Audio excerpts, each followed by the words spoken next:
¿Escuchan? Sí.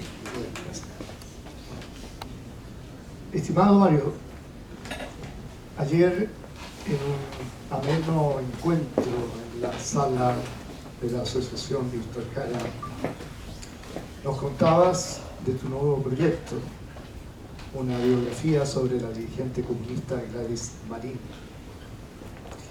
Y pensé en la imagen que me había surgido leyendo alguna de tus magníficas biografías sobre la historia reciente de Chile.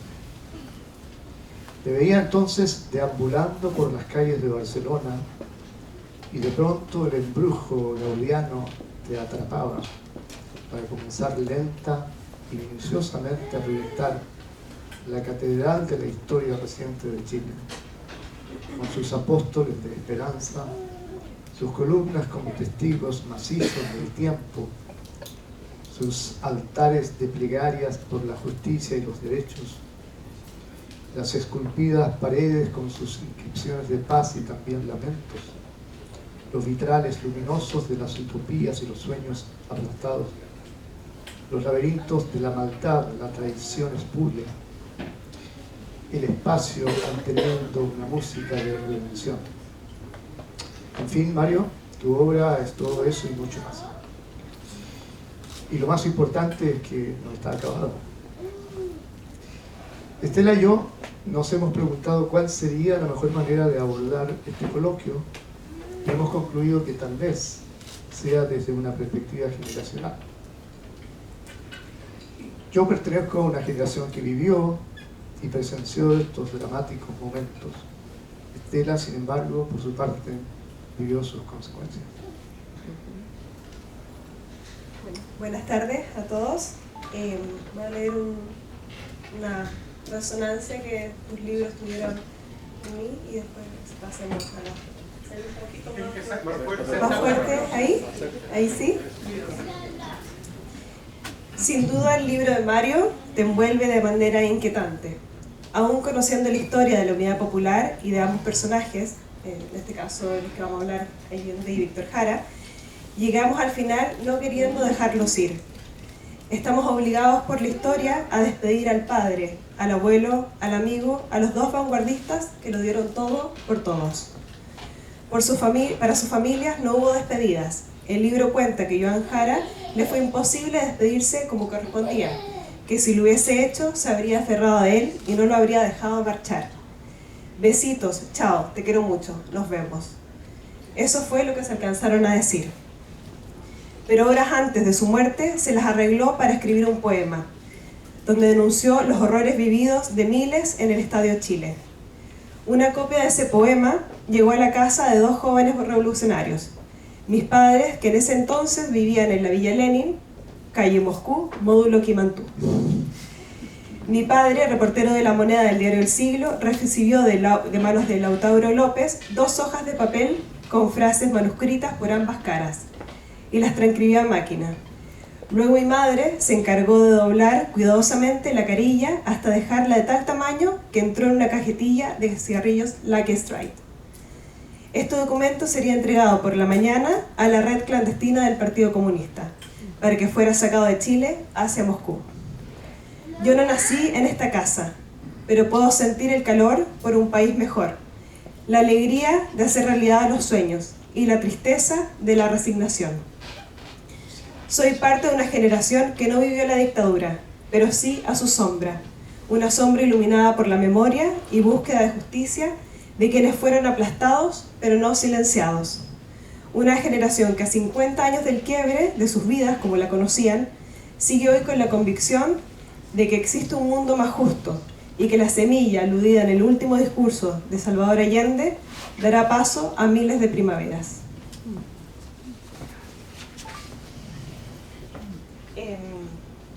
Ahora, cuando se hace un recorrido por tu escritura, llama la atención la fuerte presencia de Chile. Me refiero a toda tu escritura, a los más de 20 libros que has escrito.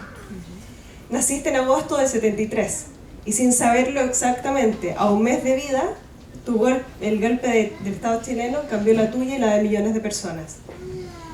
Has dedicado más de 20 años a escribir lo que pasó en esos años. Cabe preguntarse por qué Chile. más allá de que fue el único país que intentó la vía democrática al socialismo. ¿Desde dónde nace esa inquietud? ¿Hay algún punto de quiebre? ¿Algún hecho particular que despierte tu interés? ¿Fue quizás a raíz de la historia del sacerdote Antonio Guido, valenciano como tú, torturado y detenido desaparecido en la autora chilena? Gracias. ¿Se oye bien con ese chisme? Bueno, muchas gracias primero al Instituto Cervantes por invitarme, a Juan Carlos y a todo su equipo por invitarme y por la acogida, también a la Embajada de Chile, al embajador Tucapel Jiménez.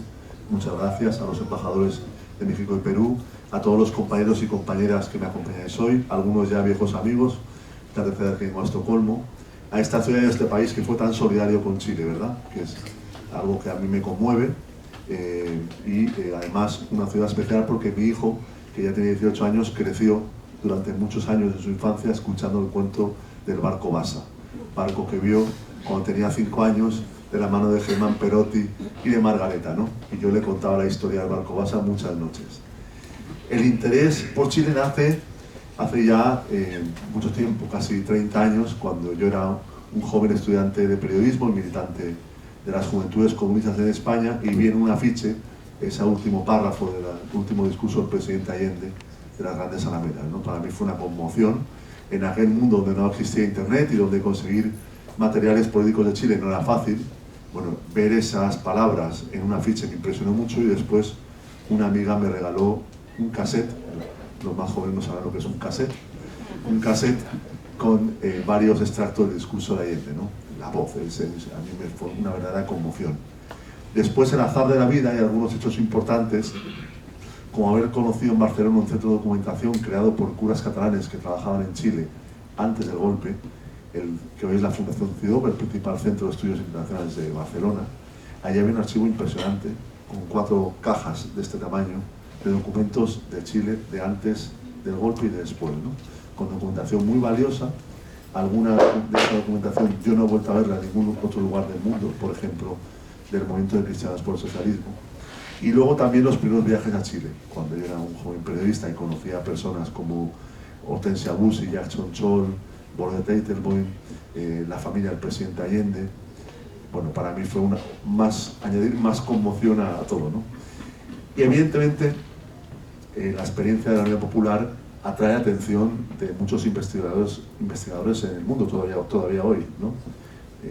Soy parte de una pequeña red informal de amigos que investigamos sobre Chile, y uno va conociendo jóvenes que tienen 30 años que se aproximan a la historia de la Unidad Popular desde miradas diferentes, de temas diferentes, pero es un proceso histórico apasionante que, como todos, no se agotará nunca, porque siempre habrá cosas nuevas, siempre hay archivos que se ponen a disposición hoy y que no estaban ayer. Y desde hace ya más de 10 años, una parte importante de mi trabajo, no toda, se refiere a la historia de Chile, ¿no? Para mí también es importante la acogida que han tenido mis libros en Chile, no solo en términos de derechos de autor, que también, porque es el salario de quienes publicamos, pero sobre todo por el reconocimiento que tengo de muchas personas que no conozco, que me expresan palabras tan bellas como las tuyas o las de Luis, que para mí es una recompensa moral muy importante, ¿no? Personas muy valiosas que han dedicado su vida a luchar por la memoria y por la justicia en Chile, que reconozcan que mis trabajos son una contribución, para mí es muy, muy importante.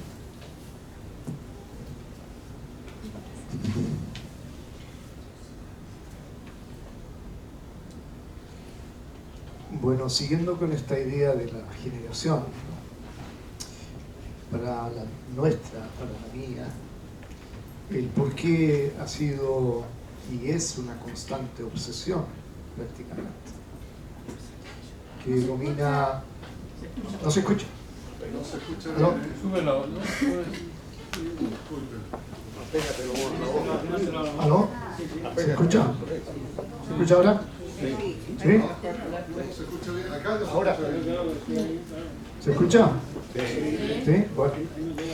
Bueno, decía que para nuestra generación, para la mía en particular, el porqué es una constante obsesión. Domina prácticamente todas nuestras tertulias, conversaciones. Siempre acabamos preguntándonos por qué fue así, por qué no fue de esta otra manera, en fin. ¿No? Entonces, Quisiera preguntarte, Mario, ¿por qué Chile? ¿Por qué precisamente en Chile ocurre un proceso de transformaciones tan profundas como lo fue el de la Unidad Popular? Bueno, porque Chile, a partir del año 32, cierra un periodo histórico de anarquía e inestabilidad política, la dictadura del coronel Ibáñez, que acaba el año 31, la República Socialista efímera del año 32, y en octubre del año 32 hay elecciones presidenciales, gana la derecha con Arturo Alessandri Palma, y se abren 4 décadas de desarrollo democrático, donde solo hay un episodio ominoso, que es la proscripción del Partido Comunista por la ley maldita entre el año 48 y 58, una proscripción diferente a la que será la dictadura genocida de Pinochet, pero los comunistas privados de derechos políticos durante 10 años. Si exceptuamos ese largo episodio de una década, a partir del año 32 se abre un periodo en Chile de desarrollo democrático. El año 33 se funda el Partido Socialista, el Partido Comunista existía desde el año 12 con otro nombre, y progresivamente las fuerzas de izquierda tienen un espacio y una influencia social creciente. De hecho, el año 38, por primera vez se elige un primer presidente progresista, don Pedro Aguirre Cerda, candidato del único frente popular que hubo en América. En aquel entonces, en México estaba el general Lázaro Cárdenas al frente de un gobierno progresista y muy solidario con el pueblo republicano español. Y en Chile hay una primera década de gobiernos con la participación del Partido Radical, después viene la ley maldita, y sobre todo, de manera paralela, es la época en la que hay toda una generación de dirigentes políticos, con Salvador Allende en primer lugar, que es el candidato presidencial de la izquierda desde el año 52, que tiene la inteligencia y la generosidad política de entender que en Chile la izquierda puede ser alternativa de poder si va unida, si concurre unida a la gran batalla democrática de las elecciones presidenciales que en Chile se desarrollan cada 6 años, ¿no? A partir del año 52, Allende es el candidato de la izquierda y a pesar de que obtiene el 5% de los votos aquel año 52, ya el año 58 queda 34.000 votos de la moneda, obtiene el 28% de los votos.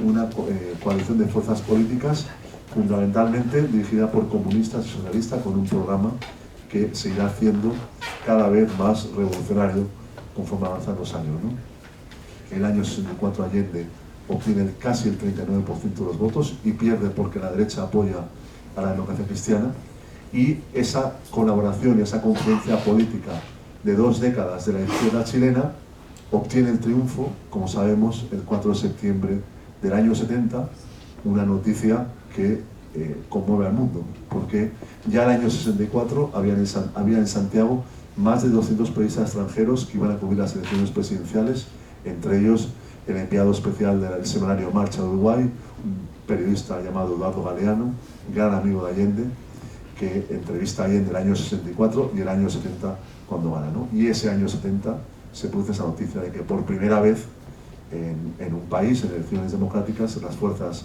marxistas revolucionarias han ganado, y se abre paso a algo inédito en la historia del siglo XX, ¿no? Cómo se iba a desarrollar esa llamada ya vía chilena del socialismo, que bueno, se daba en un país del tercer mundo, en un país del cono sur, aislado de la gran política internacional, ¿no? Entre el mar, encajonado entre la cordillera y el mar, pero un país con 10 millones de habitantes, pero con una vida democrática muy rica, y donde la política se vivía de manera apasionada.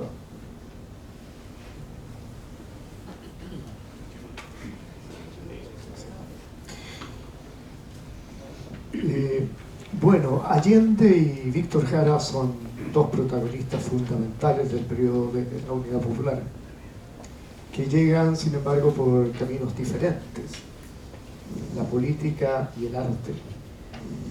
Los une más allá del convencimiento de que el socialismo es el verdadero camino a seguir, la fuerza de la palabra hecha verso en Jara y mensaje de esperanza en Allende.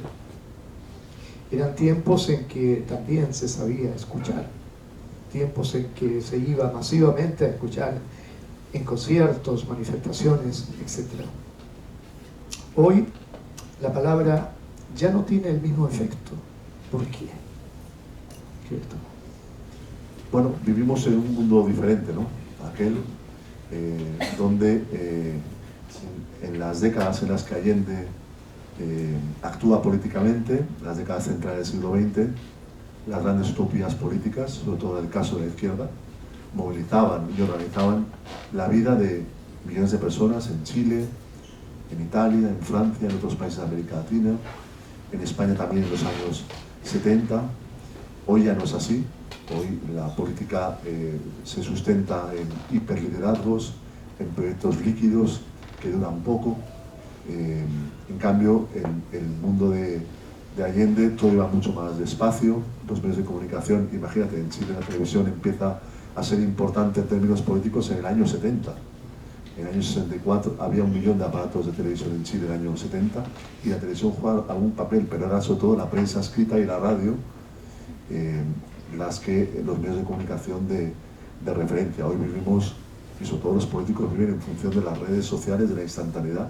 Allende perdió 3 campañas presidenciales. ¿Ustedes se imaginarían un candidato que compitiera por la presidencia de un país durante 20 años perdiendo?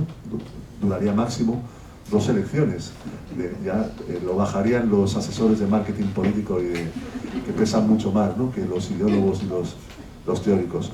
Por tanto, era un mundo muy diferente, era un Chile muy diferente, donde las publicaciones políticas, los debates parlamentarios tenían una riqueza, tenían un fondo que hoy ya no lo tiene la política, ¿no? Y donde además la política se vivía de una manera muy, muy diferente a la que se vivió.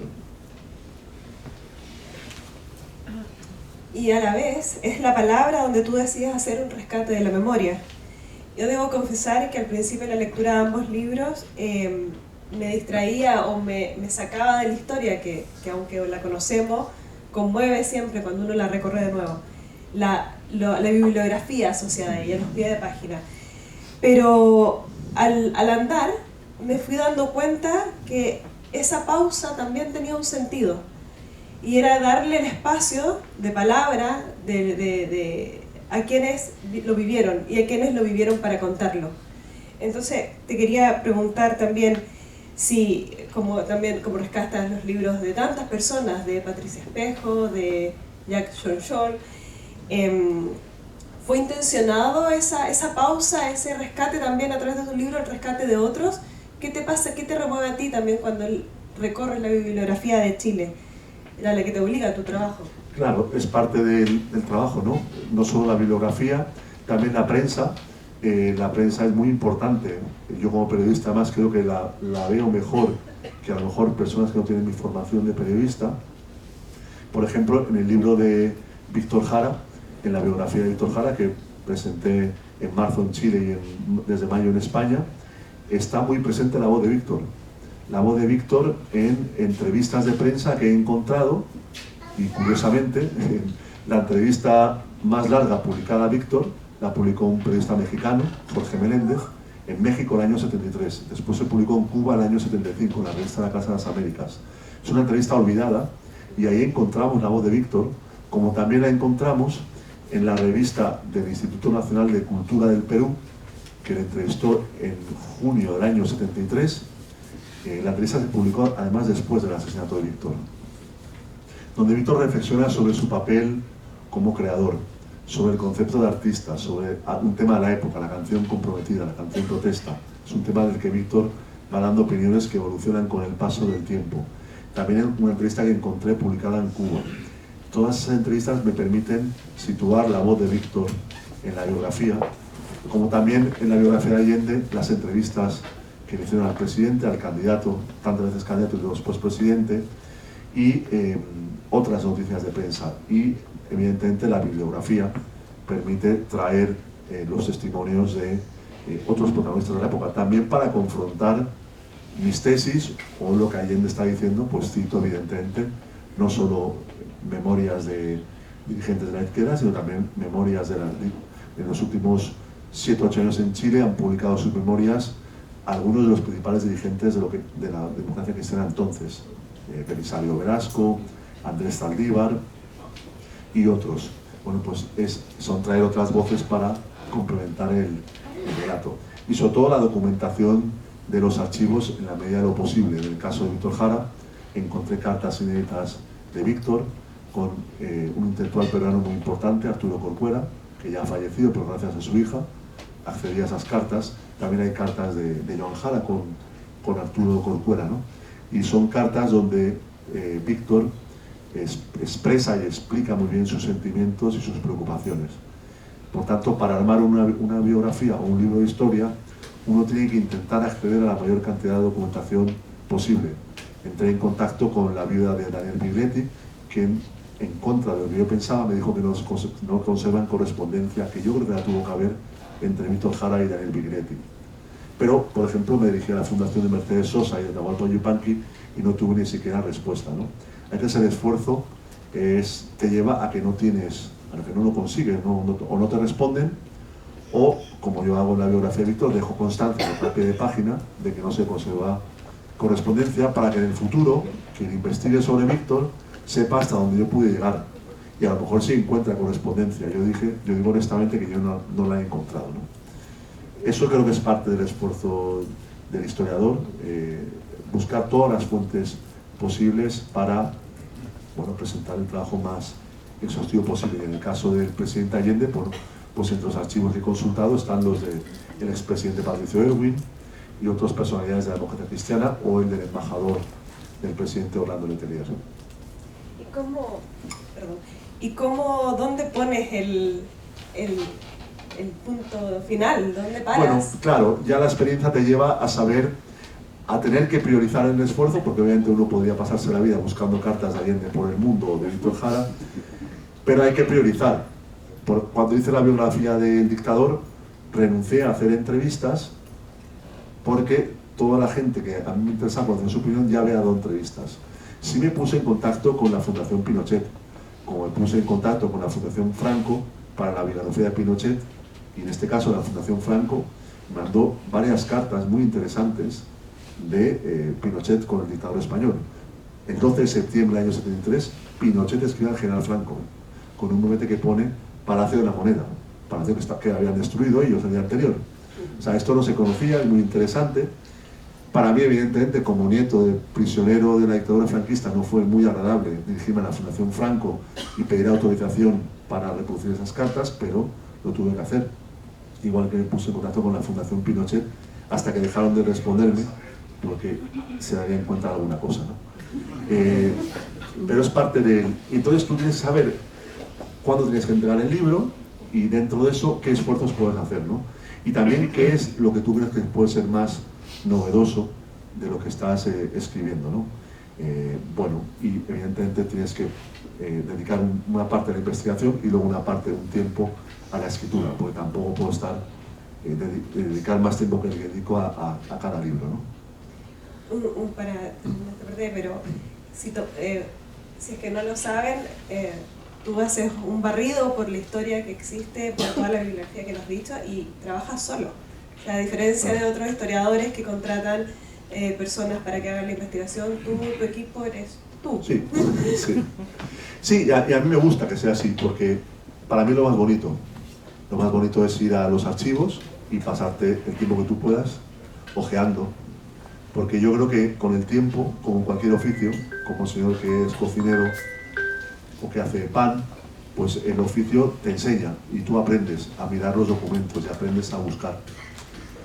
Por ejemplo, cuando hice la biografía de Neruda, 2015, me di cuenta de que, Neruda tenía una gran amistad con varios poetas españoles, como sabemos, entre ellos Miguel Hernández, ¿no? Y me di cuenta de que había en la historia de Neruda y Miguel Hernández un personaje, Germán Vergara Donoso, importante en el Chile de los años 40-50, que llegó a ser ministro de Relaciones Exteriores, que habría tenido algún papel en la vida de Miguel Hernández. Bueno, en el Archivo Nacional de Chile, en el centro de Santiago de Chile, en la Alameda, calle Miraflores 50, está el archivo de este señor Germán Vergara Donoso. Cuando yo fui en 2015, pido los volúmenes, empiezo a ver y me encuentro con 11 cartas inéditas del poeta español Miguel Hernández, dirigidas a ese diplomático chileno desde las cárceles franquistas. Letras, cartas manuscritas del poeta, algunas con letras, hojas de cuaderno escolar, ¿no? Algo impresionante que no conocía a nadie y que la encontré de esa manera casual. Desde entonces pues Luis García Montero, el director del Instituto Cervantes, cuando viajaba a Santiago de Chile, lo han llevado a ver esas cartas, ¿no? Evidentemente Luis, como gran poeta y admirador de Miguel Hernández, pues lo llevaron a ver. Entonces es algo impresionante y que viene de eso, viene de insistir viendo los archivos y haciendo este trabajo, y para mí es el más bonito, ¿no? Y ahí, por ejemplo, también hay detalles muy interesantes. Pude ver el expediente personal de Pinochet en el ejército chileno, gracias a mis pitutos en Chile, ¿no? Mis buenas relaciones en Chile. Bueno, ningún historiador había visto esa hoja de vida de Pinochet, el expediente personal, y ¿qué es lo interesante? Que ahí uno tiene la evaluación de Pinochet como oficial del ejército durante 40 años. ¿Qué señala esa hoja de vida en cada año? Puntualidad militar, que debe ser sinónimo de puntualidad germánica. Bueno, Pinochet nunca llegaba tarde. Curiosamente, la mañana del golpe de Estado llegó 20 minutos tarde a su puesto de mando en Santiago de Chile. Y el general Bonilla, que le estaba esperando, estaba preocupadísimo, porque si Pinochet no llegaba por lo que fuera, Bonilla tenía que avanzar el ejército en el marco del golpe de Estado. ¿Qué significa esto? Que Pinochet calcula hasta el último momento cómo arranca el golpe de Estado y si él se iba a dar la vuelta de carnero, como dicen en Chile, si la cosa empezaba mal, ¿no? Bueno, pues esto es un trabajo muy, para algunos parece muy aburrido, pero a mí me parece apasionante, ¿no? Que además te permite, de cara al futuro, siempre tú vas viendo cosas nuevas que te pueden servir para el trabajo, ¿no?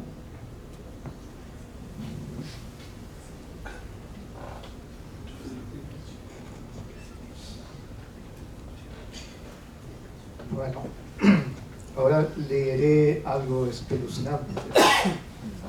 En la página 328 de La vida es eterna, que ha escrito,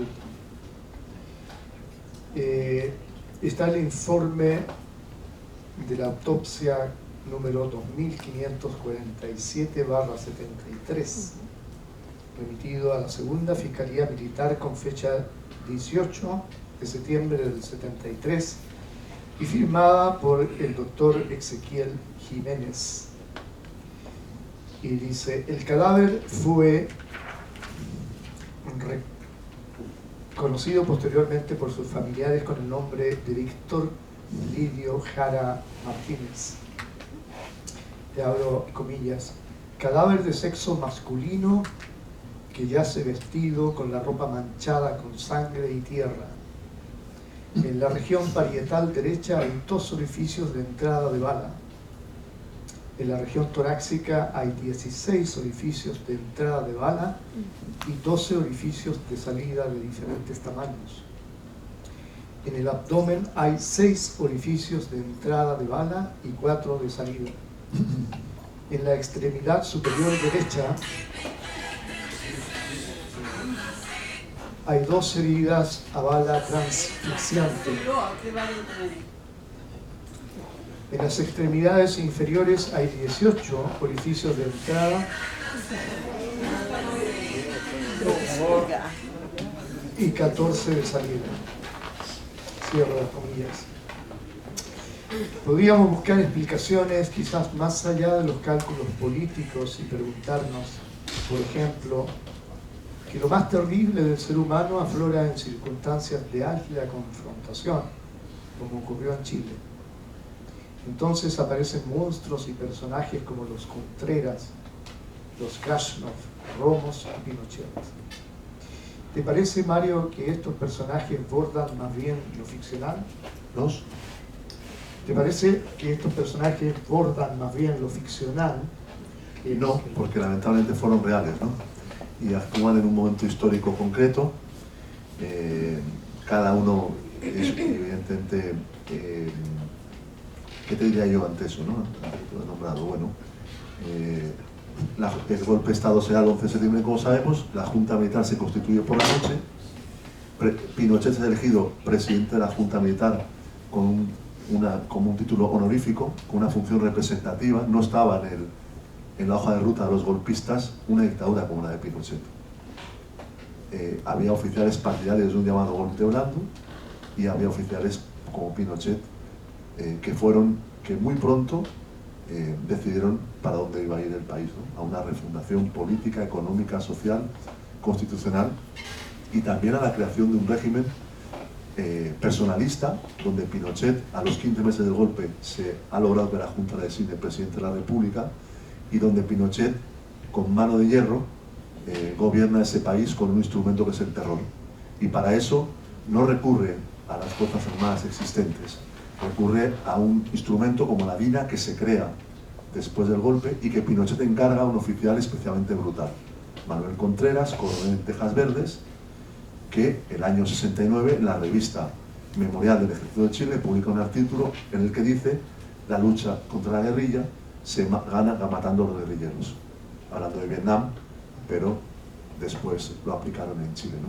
Entonces, ese instrumento brutal, esa política de exterminio, es el instrumento con el que Pinochet afianza un régimen personalista donde nadie discutía su poder, y con la pretensión de, a través de la Constitución después del año 80, perpetuarse, y del plebiscito que obviamente pensaba que iba a ganar, perpetuarse en el poder hasta el fin de sus vidas, ¿no?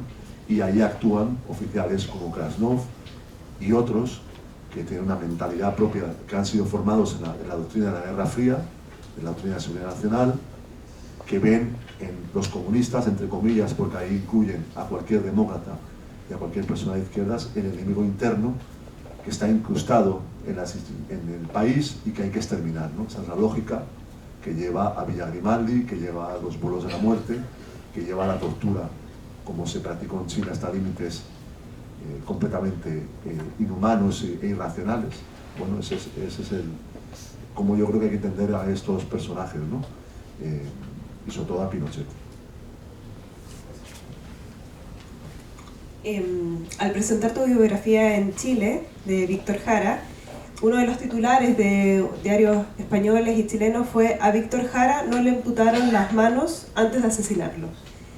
Como si de alguna manera esto le restara, lo hiciera menos terrible, o el mito se eliminara. Esto da cuenta de la superficialidad un poco de los medios de comunicación hoy día, y quería saber, que mira ese periodo tan oscuro de manera más lejana, o no lo sé. Quería saber qué te remueve esa lectura que hacen los medios de comunicación del rescate de la memoria que haces tú a través de estos dos. Ahí hay dos medios, uno chileno, el diario La Tercera, que, y además me pone a mí entre comillas, el titular fue: a Víctor Jara no se le cortaron las manos, como si se hubiera sido algo al azar, ¿no? Y lo pone entre comillas, como si yo lo hubiera dicho, ¿no? Cuando yo no dije eso, y el propio periodista que hizo la entrevista, que es un buen periodista, Pablo Retamal, me dijo: no, se ha sido el editor de Fin de Semana, que tienen que poner titulares llamativos de este tipo para que la gente lea en internet. Bueno, una locura, ¿no? Y luego un medio español público que sí que lo enfocó de manera correcta, porque iba por la parte de desmitificar esa leyenda falsa, ¿no? Bueno, en la biografía lo más importante es que en la biografía cuento el origen de esa leyenda creada, macabra, falsa, que deriva de un artículo publicado en el periódico Buenos Aires, un buen periódico que es una muy buena fuente para Chile antes y después del golpe, el diario La Opinión. Ahí publica un chileno, Miguel Cabezas, un artículo increíble, completamente falso, sobre lo que había pasado en el Estadio de Chile, y en el clima de la época pues se le da credibilidad, le dan credibilidad a ese artículo y se arma toda esa leyenda increíble que Joan Jara siempre negó, porque Joan, la verdad que siempre, desde el primer momento, ella da sus dos primeras entrevistas después del asesinato de Víctor son al diario The Times de Londres, que escribe un artículo gélido como un iceberg sobre el caso de Víctor, y a la televisión sueca, a un amigo de esta casa, Jan Sandvik, periodista sueco, que fue quien sacó las copias de las canciones de Víctor de Chile. Una persona que merece, por eso y por otras muchas más cosas, un reconocimiento eterno. Fue Jan Sandvik conoce a Joan Jara en el funeral de Nedura el 25 de septiembre, debieron hablar del tema, y las últimas canciones de Víctor se salvan y Joan las publica en Londres el año 74, porque este periodista sueco saca las copias máster de Chile. Y ahora se me ha ido un poco el hilo, no sé qué te estaba diciendo antes de hacer este paréntesis. Y ahí cuento, efectivamente, Joan contó siempre, desde ese primer momento, la entrevista que concede a Jan Sandvik se puede ver en YouTube, se emite, y el embajador de Chile en Suecia, de la época, Luis Enrique Delano, lo cuenta en su libro Diario de Estocolmo. Se emite en la televisión sueca en horario de máxima audiencia el 10 de octubre se puede ver en YouTube con subtítulos en español. Y Joan contó siempre lo mismo, de una manera admirable, contó hasta el fin de sus días, le hicieron 100.000 entrevistas, cómo encontró el cuerpo de Víctor, cómo ella, qué hizo para sepultarlo, etc., ¿no? Entonces no había por qué inventar esa mentira macabra, ¿no? Y yo creo que, aunque quiera y aunque aún la gente lo dice y lo siente, yo lo he escuchado todavía este septiembre, porque al final los libros los leen poca gente, ¿no? Pues se sigue repitiendo esa leyenda que hay que ya desterrarla, ¿no? Y hablar de Víctor como quiere Joan y su familia, como quiero yo y como toda mucha gente, sus compañeros de la música, como un gran creador, ¿no? Recuperar a Víctor como un creador maravilloso, como un hombre comprometido con su pueblo, con el proyecto de la Unidad Popular, que dejó unas canciones que son patrimonio de la humanidad, y contar su muerte como fue, ¿no? Porque además se ha hecho una investigación judicial en Chile muy rigurosa, que permite, y me ha permitido a partir de esa investigación judicial que cito ampliamente en el libro, contar cómo fueron sus últimos días y cómo fue su asesinato.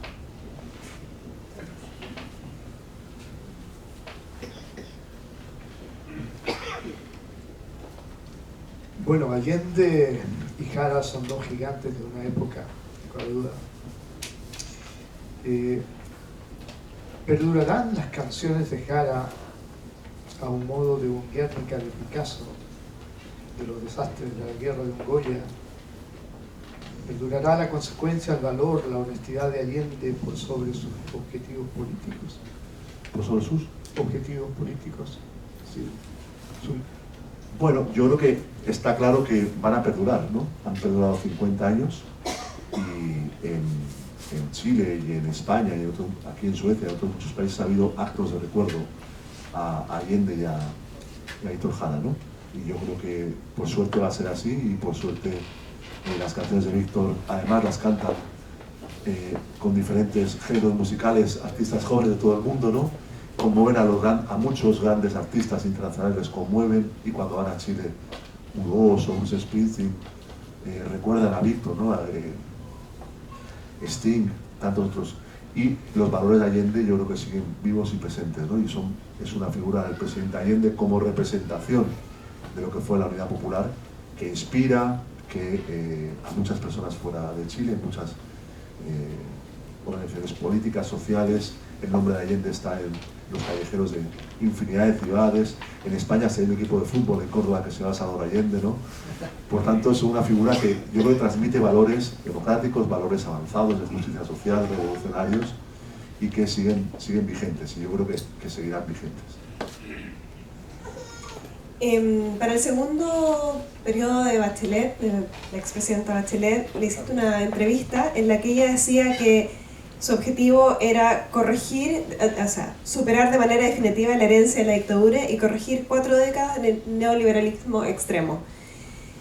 Y ayer también en el encuentro en la Federación Víctor Jara en Estocolmo, tú comentaste algo de que siempre parecía que estábamos reaccionando a algo. Reaccionamos a la dictadura tratando de borrar su huella, reaccionamos a lo que dice la derecha tratando de defender nuestra posición. ¿Hay espacio para la creación de nuevas formas, como lo fue en la Unidad Popular?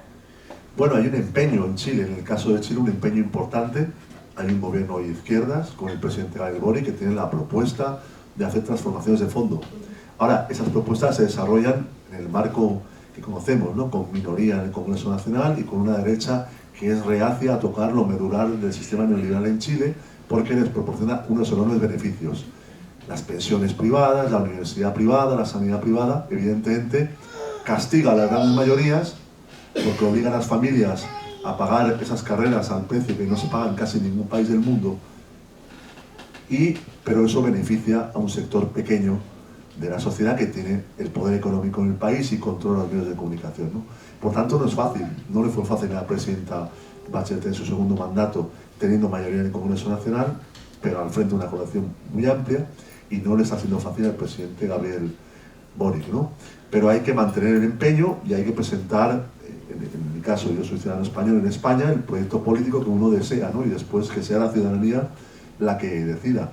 Pero no ha sido fácil, no va a ser fácil para el gobierno actual en Chile transformar ese modelo porque está atornillado en la realidad chilena, ¿no? También en las mentalidades de una parte de la población que lleva 45 años ya, casi 50, escuchando los beneficios supuestos de un modelo económico ultra individualista y que sitúa en la responsabilidad de cada cual crear su propio futuro, ¿no? Y donde lo colectivo, el esfuerzo colectivo se desmerece y donde las causas colectivas se desdibujan, ¿no?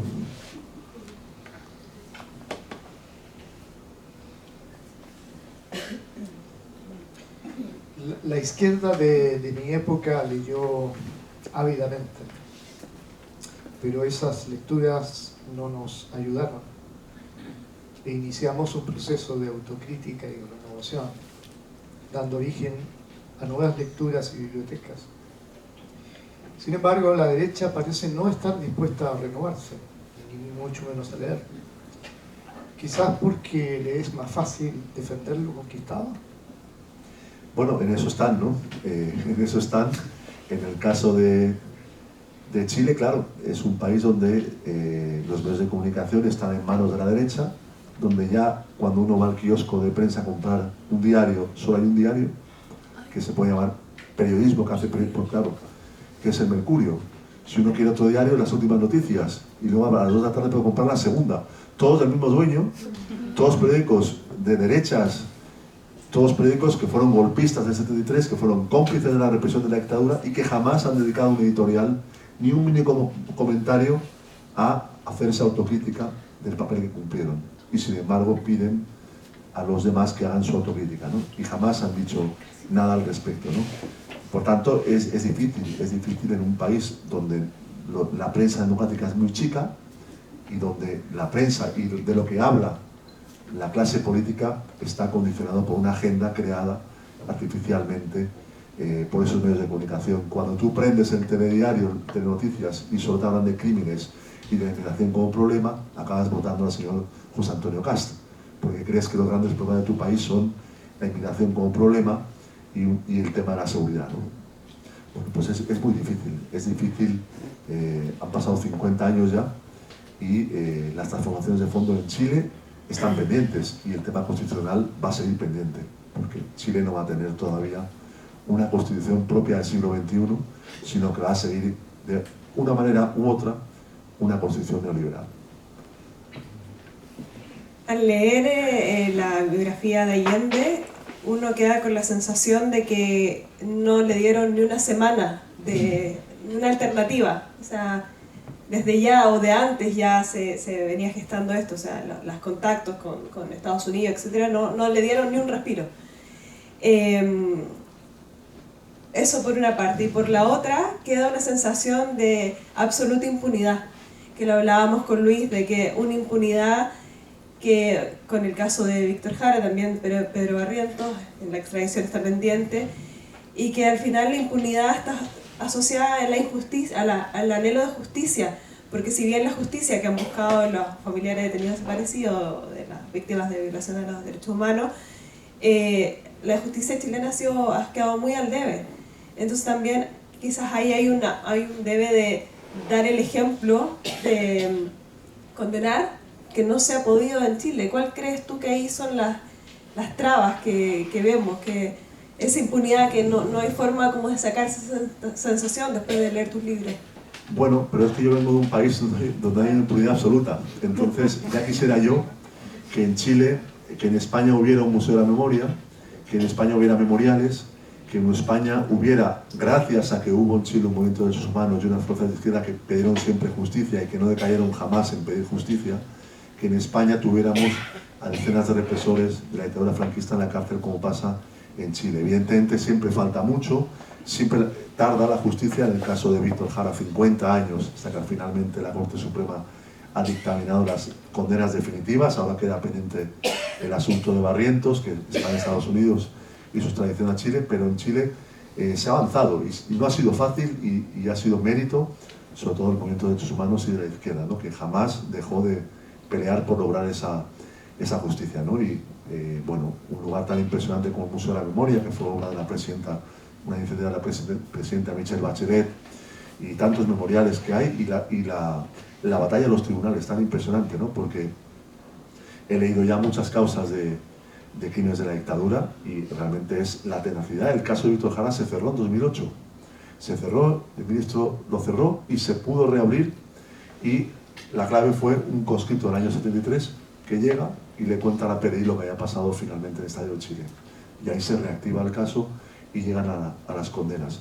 Por eso no hay que dejar de pelear, porque de repente un accidente, algo no previsto, como es ese conscripto José Paredes que declaró, bueno, permitió que hubiera justicia en el caso de Víctor, ¿no? Y también el valor y la tenacidad de los compañeros de Víctor que estuvieron en el Estadio Chile, que han contado una y mil veces lo que vivieron, ¿no? Que no es nada fácil, no debe ser nada fácil. Sin embargo, lo han contado tantas veces para dar testimonio, y finalmente se logró justicia. Y la primera parte de tu pregunta, efectivamente, Allende gana las elecciones el día viernes 4 de septiembre, el sábado la derecha estaba desconcertada y el domingo ya reaccionan y se ponen en marcha para desconocer un triunfo democrático en las urnas, ¿no? Porque hay sectores que solo reconocen la democracia cuando ellos ganan. Si pierden, hacen lo que tengan que hacer, ¿no? Bueno, ahora queremos darle espacio a preguntas que ustedes puedan tener. Les pedimos por favor que sean concisos para que así la mayor cantidad de gente pueda realizar preguntas. Antes de... ¿Sí?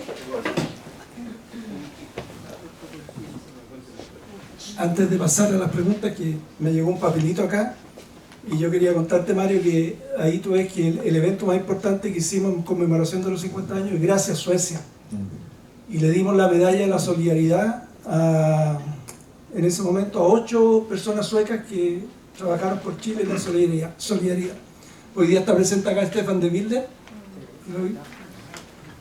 ¿no es cierto? Ahí está presente, que fue uno de los que le dimos la medalla, pero nos quedaron 2 pendientes. Y por eso aprovecho que hay un marco público acá importante, porque vamos a hacer una ceremonia en diciembre para estos 2 personajes. Y uno de ellos está hoy día acá, Jan Hammarlund.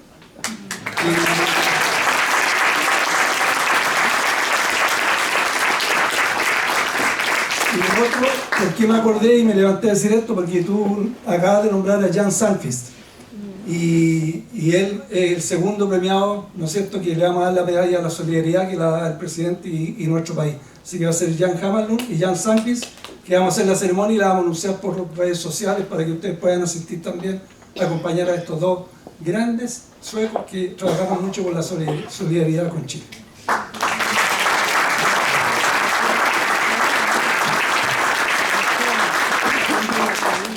Mario, muchas gracias por responder nuestras preguntas y por esta conversación. Así que queda abierto ahora el espacio, por si quieren hacer alguna pregunta allá atrás, por favor. Viene. Sí, yo quiero decir una cosa que me trae a la memoria. Más que nada, yo trabajaba en el diario Puro Chile desde que empezó hasta los últimos momentos.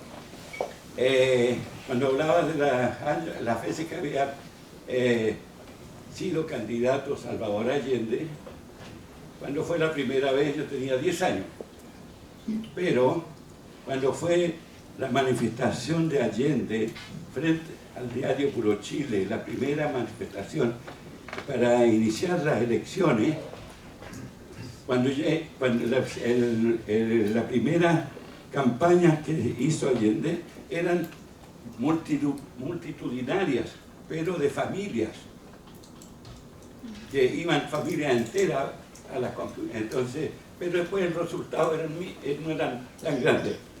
Entonces, lo que yo recuerdo, que el año 70, en la primera manifestación que hizo Salvador Allende en la avenida Bulnes, escuché, porque como yo estaba ahí mismo, fui al escenario cuando iba Allende subiendo al escenario y vi tanta gente y dijo, toda esta gente, el año 52, eran puros niños. Y eso es lo que quería decir, como las generaciones eran niños, pero ya eran adultos y pudieron votar y se pudo llegar al poder.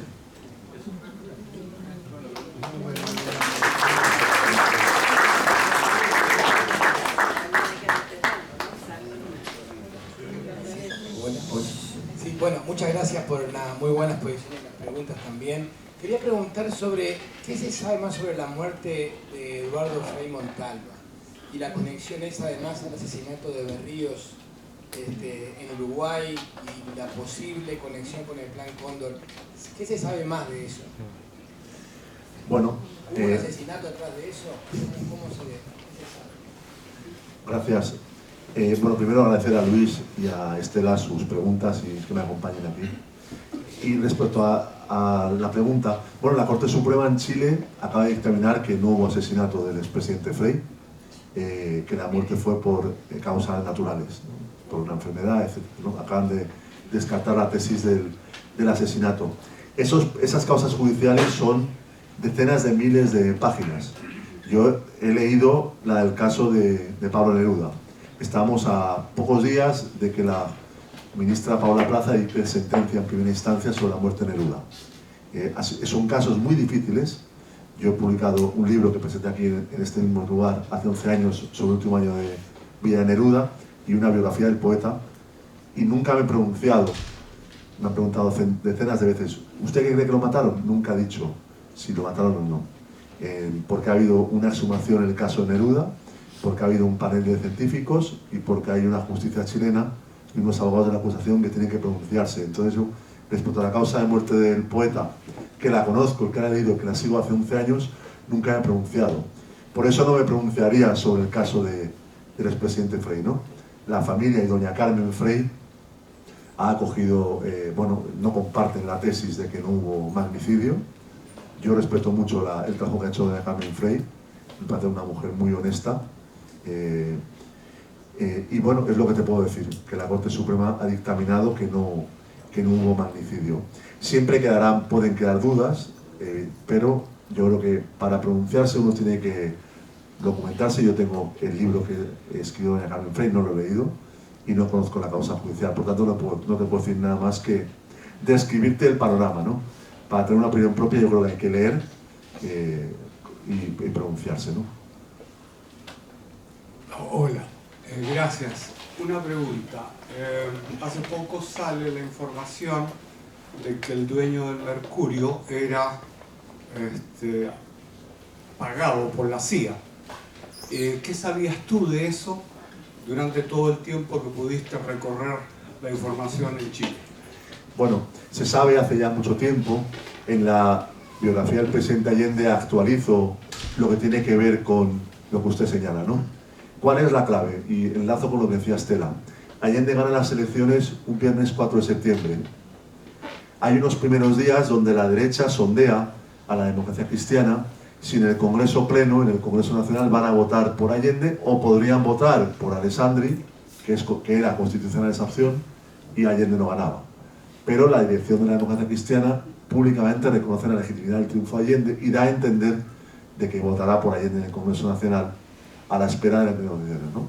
Ante ese escenario, la embajada norteamericana también actuando por su cuenta y sondeando al presidente Frei, ante ese escenario el que reacciona más rápido es Agustín Edwards Eastman, dueño del Mercurio, que el 13 de septiembre, día domingo, ya está en Nueva York con su amigo, el ejecutivo de la Pepsi-Cola, que le concerta una cita con Kissinger, nada más y nada menos que en la Casa Blanca. Quien, como sabemos, más ha investigado esto es Peter Komblue, al que conocí ahora recientemente por casualidad en Santiago, y le pregunté, oye Peter, lo que tú contaste hace unos años de que era posible que Nixon hubiera recibido a Agustín Edwards en la Casa Blanca, en el despacho Oval, imaginaos a un chileno de la época en el despacho Oval de la Casa Blanca, ¿qué chileno puede llegar ahí? Ni siquiera los presidentes de la República, ¿no? Él me dice, Peter Komblue, que tiene la convicción de que Nixon recibió a Edwards en la Casa Blanca. En la agenda de Nixon había 40 minutos reservados para recibir a Edwards esa mañana antes de un dirigente alemán. Y él tiene la convicción de que fue así. Hubiera un encuentro Edwards-Nixon, si hubo encuentro Edwards-Kissinger, y esa tarde, a las 3 de la tarde, ahí están los papeles desclasificados, Nixon da la famosa orden de estrangular la economía chilena, de hacer aullar la economía chilena y de hacer lo posible para acabar con Allende, ¿no? Es algo insólito, un presidente que aún no ha empezado a gobernar, al que ya le quieren tumbar el gobierno, ¿no? No debe haber muchos casos en la historia. Por tanto, fue un papel siniestro, porque Edwards no solo se reúne con Kissinger, con el director de la CIA, además entrega información de inteligencia de primer nivel a la CIA sobre la composición de las Fuerzas Armadas chilenas, ¿no? Durante varios días le interrogan con el ánimo de asaltar la soberanía chilena, asaltar la democracia chilena y provocar incluso un golpe de Estado o una guerra civil en Chile. Esto, el problema que tiene es que lo hemos repetido y contado tantas veces que parece que no tiene ninguna importancia. Agustín Edwards solo ha tenido que, falleció en el año 2016 o 2017, solo tuvo que declarar en una ocasión ante la justicia chilena, ante el ministro en visita, don Mario Carroza, hoy miembro de la Corte Suprema, debido a la querella que la agrupación de familiares de ejecutados políticos presenta el año 2012 contra los llamados generales civiles del golpe.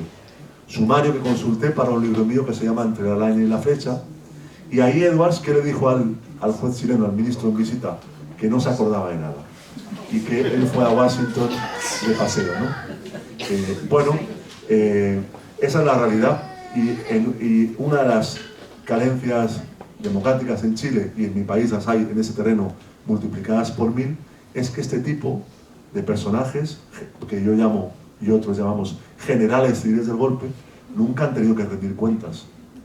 Su responsabilidad no disminuye la responsabilidad de los oficiales que traicionaron al presidente y que acabaron con la democracia en Chile, pero nunca nadie les pidió cuentas y además se permiten dar lecciones de democracia y pedir cuentas a la izquierda en Chile, ¿no?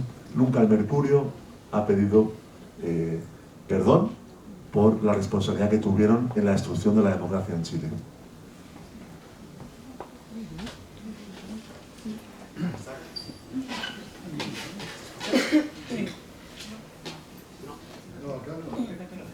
¿No? ¿No se escucha? Sí.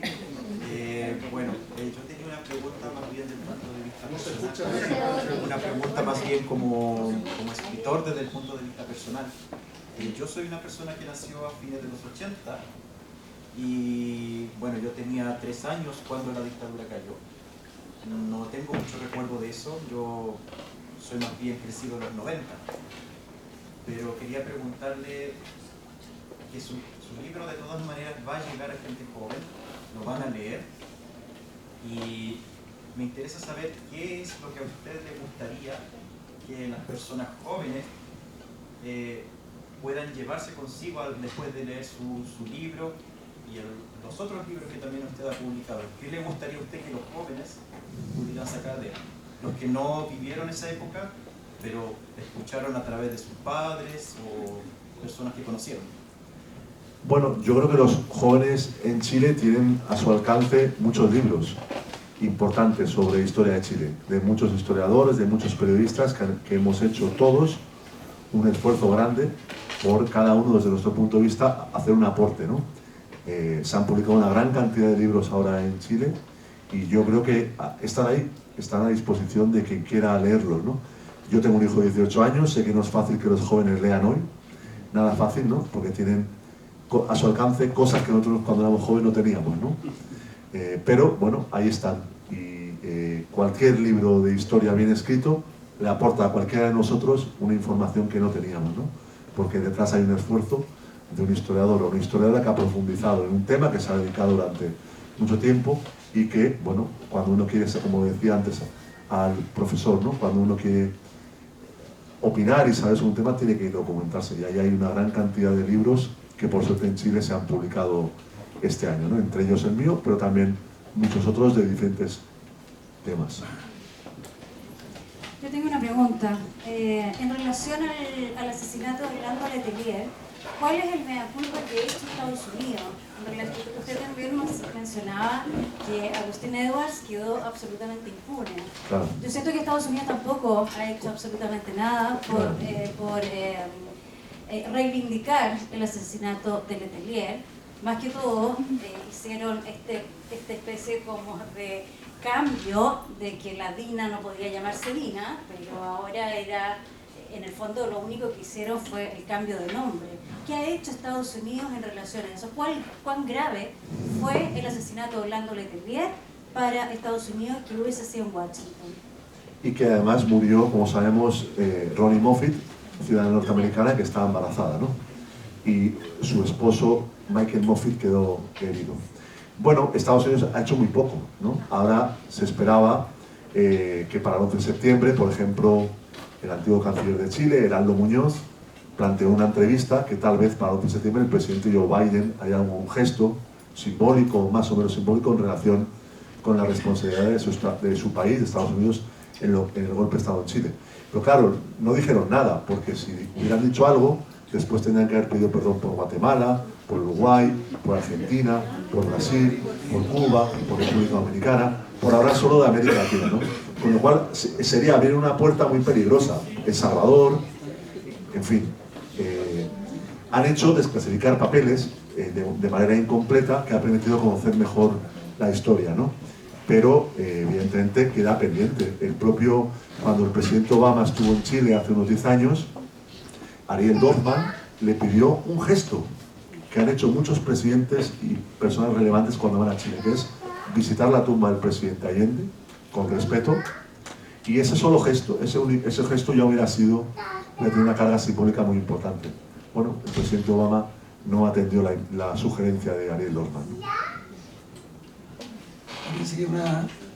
Voy a hacer una pregunta que creo que es súper importante, que tú la puedes responder, que tiene la mirada de no ser chilena, digamos, a pesar de haber vivido y el nexo que tienes con Chile.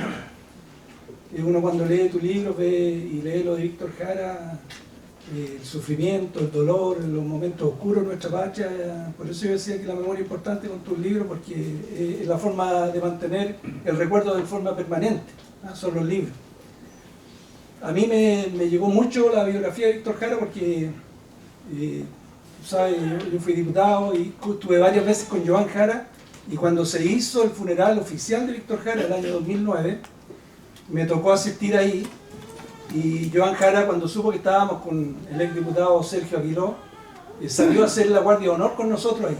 Y ese momento, imagínate la emoción y lo emotivo que puede ser para uno estar haciendo una guardia de honor con Joan Jara ahí en el funeral oficial de Víctor Jara.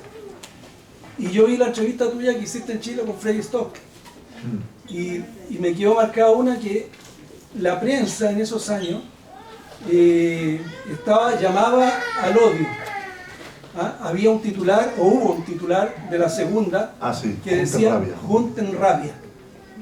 En el fondo junten odio. Y después se vio reflejado cómo salió todo el odio. Vimos lo peor del ser humano. Entonces yo te quería preguntar a ti, que tienes esta mirada de afuera, ¿cuál es la analogía que haces tú con el momento que se vivió en ese entonces y lo que se está viviendo hoy día en Chile? Con estos negacionismo y mensajes de odio que hay. Bueno, yo diría que a mí lo que me parece muy preocupante es cómo este año en Chile se ha instalado un relato que hacía mucho tiempo que no se escuchaba y no se leía en Chile, que sostiene algo tan increíble como, entre comillas, o abro comillas, Salvador Allende es el principal responsable del golpe de Estado. Eso lo hemos leído este año en Chile, en libros que han tenido una gran repercusión y que han tenido un eco impresionante de los medios de comunicación interesados en propagar ese tipo de mensajes.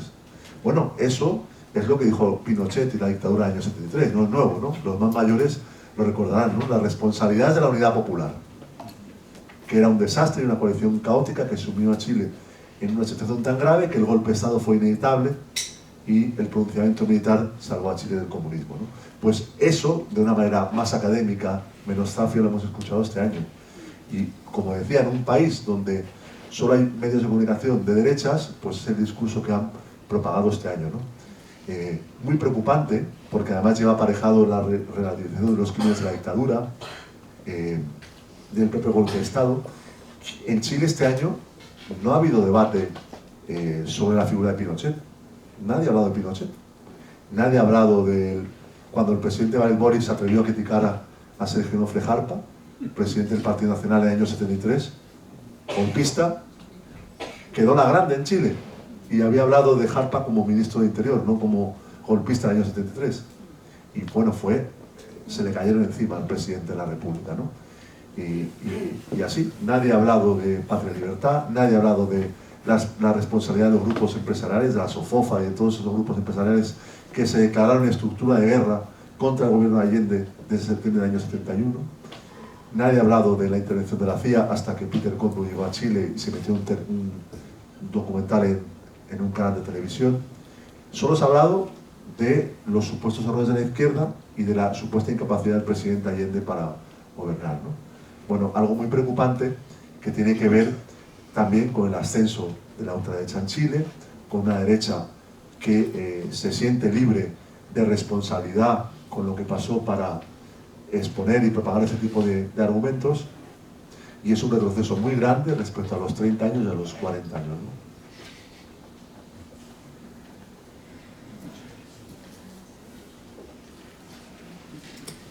Bueno, si no hay más preguntas, muchas gracias, Mario, por compartir primero tu escritura y segundo tu lectura de tu escritura y también de Chile y de todos estos años que, bueno, vamos a ver cómo seguimos para adelante. Así que muchas gracias a todos.